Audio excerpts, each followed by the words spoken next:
พนักงานนักโหบกองบรรณาธิการวารสารป้องกันชาติเฉลิมฉลองวันสั่งตั้งกองบรรณาธิการวารสารป้องกันชาติครบรอบ10 ปี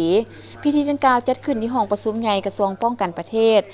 เป็นเกียรติเข้าร่วมโดยพลตรีวงศ์สรอินปานพิมพ์รองรัฐมนตรีกระทรวงป้องกันประเทศมีคณะกรมกองพนักงานอาวุโสบำนาญพร้อมด้วยพนักงานนักโหบกองบรรณาธิการวารสารป้องกันชาติพันโทบุญไม้เสงอรุณหัวหน้ากองบรรณาธิการวารสารป้องกันชาติได้ให้ฮู้ว่าตลอดระยะ10 ปีแห่งการเติบใหญ่ขยายตัวของกองบรรณาธิการวารสารป้องกันชาติบรรดาสหายการนำขั้นสูงแต่ละขั้นอยู่ในกองทัพและนอกกองทัพพนักงานผู้บัญชาแต่ละกรมกองเหล่าหบที่ได้อุทิศเครือแหงสติปัญญา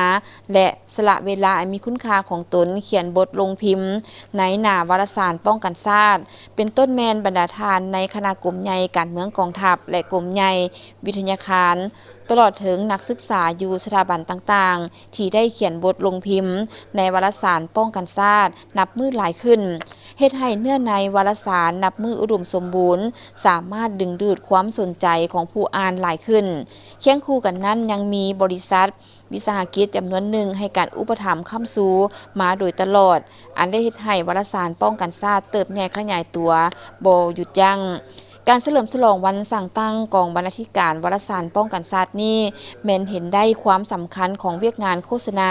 เพื่อให้พนักงานนักโหบในกองวารสารป้องกันชาติได้ทบทวนคืนประวัติแห่งการเติบใหญ่ขยายตัวของกองวารสารป้องกันชาติในแต่ละระยะและยกสูงความรับผิดชอบทางด้านการเมืองของตนเขาในการค้นคว้าเสริมซึมกำแน่นแนวทางของพรรคแต่ละระยะอย่างลึกซึ้งเพื่อหันเอาแนวทางของพรรคและการซี้น้ำของคันเทิงมาพันขยายเขียนบทลงในวารสารให้มีเนื้อในลึกซึ้งเพื่อโฆษณาเผยแพร่ในหน้าวารสารให้มีหลากหลายสีสันเฮ็ดให้ผลิตภัณฑ์ของวารสารป้องกันชาติก้าวขึ้นให้เทียบทันกับสื่อมวลชนอื่นๆให้มีความว่องไวทันสมัยกว่าเก่าและรับประกันการพิมพ์การจำหน่ายวารสารอย่างมีประสิทธิผลและให้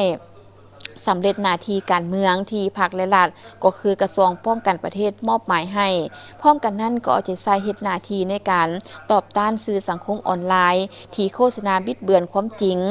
ทักถมโจมตีแนวทางนโยบายของพรรคและใส่ห้ายป้ายสีการนำพรรคและรัฐเพื่อหวังมั่งและทำลายระบอบใหม่ของพวกเฮา